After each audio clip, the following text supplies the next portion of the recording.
So we're talking about who initiates sex, why does it matter who initiates sex, and this whole concept of initiation. So I'm Dr. Diane. I'm a board-certified sexologist and your libido doc. And one of the things that I find that makes a difference with who initiates sex really comes down to this common topic of desire discrepancy.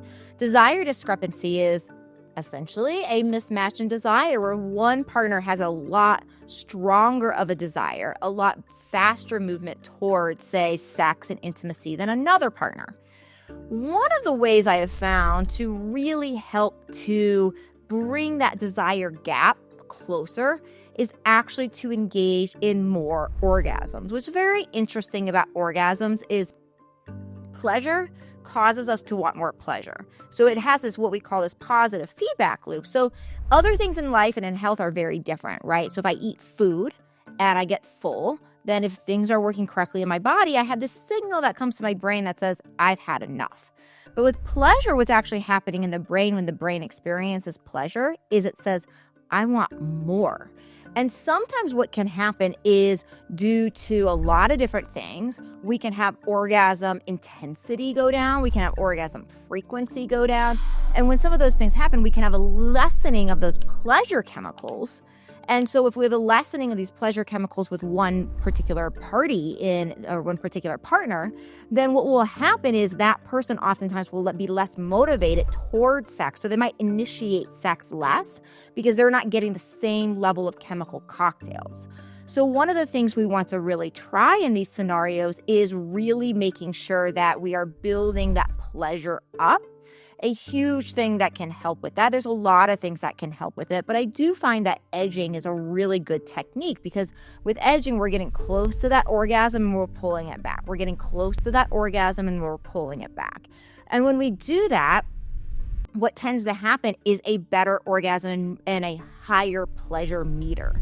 And when that happens, people have a tendency to want more sex again. So if there's this desire discrepancy and one person is initiating it more than another, that's something that we need to consider that could help is really focus on the partner that has a lesser desire when you are engaged to spend more time on that edge, coming back, going forward before that climax is reached. I also find in this scenario that solo play and masturbation and using vibrators and things to bring sensation back into this tissue can be really helpful. And beyond that, when there is this gap, right? So sometimes this gap between one person initiating and another person not really comes down to knowing our brakes, our accelerators, the various things that are, say, turning us on. So for example, for a lot of people, stress puts the brakes on their libido, right? That's very, very common. But for some people, they are like a stressful period will actually increase their libido, right? I've known people that as soon as they go through a stressful period, they get so incredibly horny. So when that happens, when there is this like this kind of discrepancy, right, between stress, and let's say a couple goes through a stressful experience together, and you have one person that's libido is revved up and another person's libido is revved down. Well, what can happen in that scenario is, again, one person is going to start this and kind of begin this, and another person may not. One of the things that can help in that scenario is, at least if you are the person that is revved up, maybe spending longer in foreplay, maybe starting with just massage, right? Maybe starting with just that sensual, touch. Another reason why sometimes one person is not as motivated to initiate, maybe they might be shy, maybe they're having, a lot of other things going on, but it might be that you guys are having the wrong kind of sex. And what I mean by that is, and I talk about the wrong kind of sex a lot, not that there is a universal right kind of sex. In fact, incredibly the opposite. So the wrong kind of sex just means you're not having the right kind of sex for your pleasure body.